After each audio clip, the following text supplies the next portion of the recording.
prosperity, God gives wealth, but His word also, He declares that He gives also disaster. He brings disaster. Why?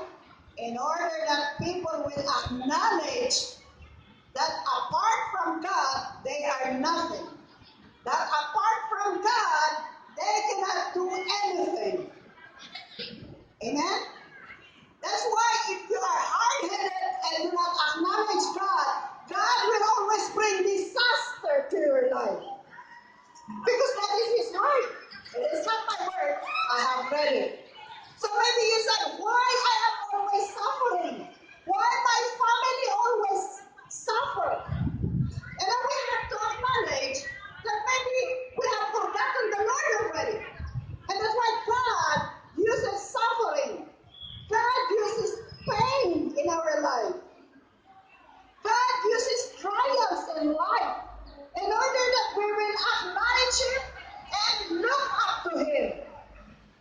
You know, people just easy go lang, parang they go to church or no problem. As long as they will enjoy their life.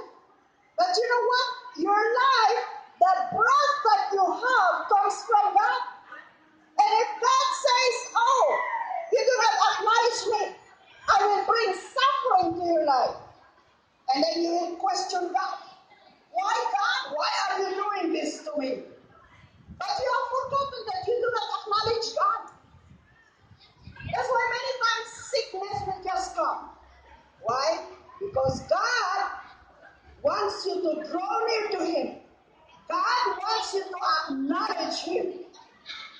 That's why as long as you do not acknowledge God, suffering will always follow you.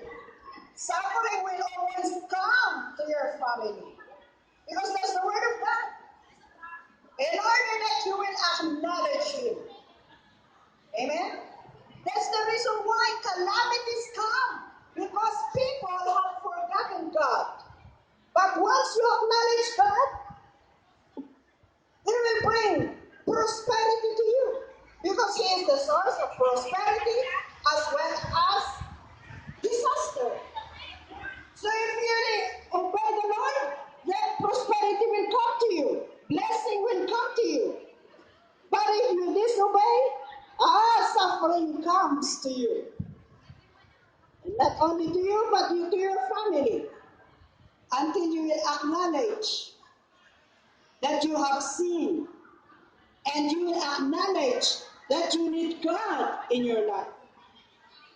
Amen? So we need to be thankful to the Lord. Our employment, that is a provision from God. God has a plan and purpose why God has brought us here to work. Hindi lang para kumita ng pera, but God has a purpose in our life. Na baka dito tayo makakilala sa Kanya. Because in Philippines, hindi natin talaga pinansin ang Panginoon. But when we are here, malupit, masungit na ako, and now you know how to pray to the Lord. So God is working in your life. So from that disaster, from that trouble, from the problems that you are having now, God will draw you to Him. Because that is His will for His creation to be saved. So remember that if you are in trials, if you are in suffering, acknowledge God in your life. Acknowledge God that He is the only God who can save you. Amen?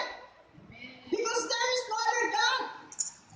And He said it in His word that there is no God.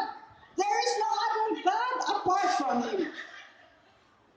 So this very morning, God wants you to come to Him, to give your life to Him. You know, our life is not ours. It is God's. God is the giver of life. And everything that we have, it comes from God.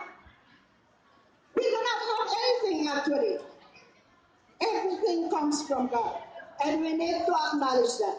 And we need to acknowledge that we need God as our Savior. We need Jesus in our life because He is the only Savior. It is His will for everyone to be saved. That's why He died on the cross, because He wants everyone to be saved. So this very morning, I ask, even for this short message, whatever trials in life you have, maybe you are suffering from sickness or what kind of illness, or your family back home in the Philippines, I ask that you open your heart to the Lord and come to Him this very moment. Because He said, there is no God apart from Him. Maybe your life, maybe today, you are in good condition, in good health, so maybe you're thinking you do not need the Lord. But I tell you, mga kababayan, everybody needs God. Kailangan po natin ang Panginoon sa ating buhay. So at this very moment, I ask that as our sisters will render a song as they sing